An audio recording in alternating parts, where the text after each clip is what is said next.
मौन सर्वार्थ साधनम अर्थ होता है मौन में हमारी आंतरिक शक्तियाँ और अभिव्यक्तियाँ ज़्यादा प्रभावित और मुखर होती है।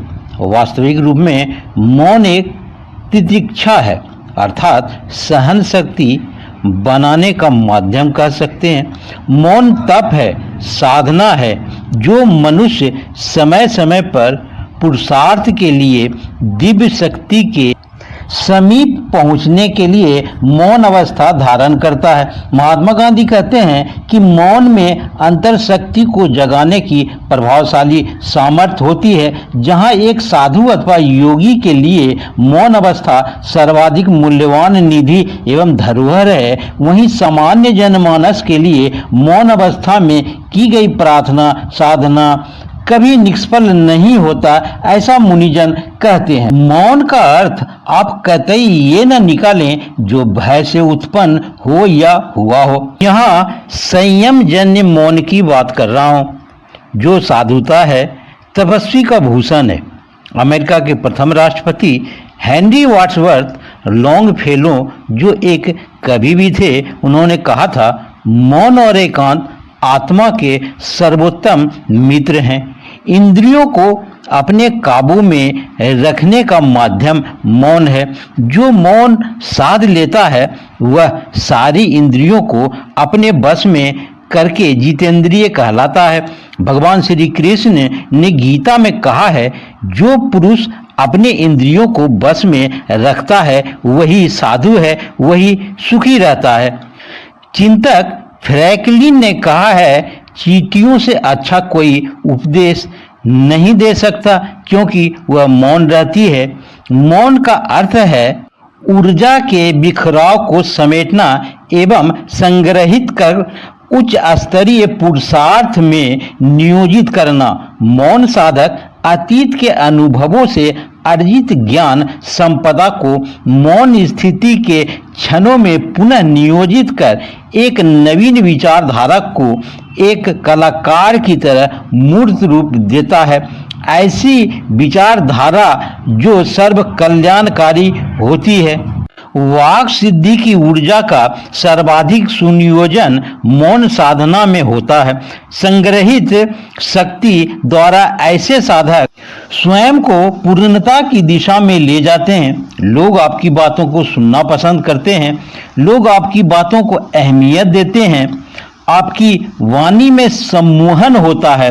वास्तव में कहें तो बहिरंग जगत को भी प्रभावित करने की कला विकसित होती है, जो एक सफल व्यक्तियों में होता है। मैं को मिटाने का सर्वश्रेष्ठ स्थिति मौन अवस्था है। जब मैं अर्थात अहम की ही लोभ हो गया, कौन सोचेगा वो कौन बोलेगा। इस साधना को समर्पण योग की साधना कहा जा सकता है।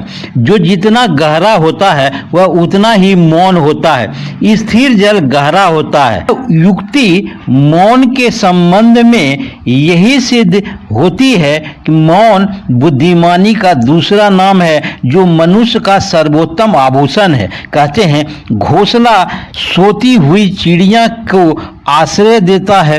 गुफा में हिम समाधि प्राणियों में नई ऊर्जा का संचार करती है। मौन मनुष्य की वाणी को शक्ति से ओतप्रोत कर देता है। मौन अवस्था एक ऐसी स्थिति है जिससे भगवत सत्ता वेष्टि सत्ता के ओर समीप हो जाती है। मनुष्य देव स्वरूप होता वो भगवत सत्ता से एकाकार होता है। मौन एक विराम की स्थिति है जो मनुष्य को भावी तप पुरुषार्थ हेतु पर्याप्त बल ऊर्जा से ओतप्रोत कर देती है। स्वामी विवेकानंद कहते हैं कि पवित्रता और मौन शब्दों की शक्ति आती है। इससे नए विचार उत्पन्न होते हैं और कुछ महानतम दिमाग मौन दिमाग वाले होते हैं। उदाहरण के लिए भगवान रामन महर्षि। एक शांत मन एक ध्यान पूर्ण मन होता है और मौन व्यक्ति के आध्यात्मिक विकास में महत्वपूर्ण भूमिका निभाता है।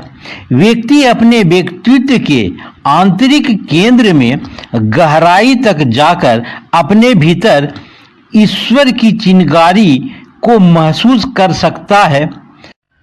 कहते हैं कि प्रार्थना से व्यक्ति ईश्वर से बातें कर सकता है। सरल शब्दों में मौन इच्छा शक्ति विकसित करता है और व्यक्ति को रचनात्मक बनाता है। यह मन के लिए वैसा ही है जैसे शरीर के लिए नींद। यह मन की तपस्या है और इससे ऊर्जा निकलती है।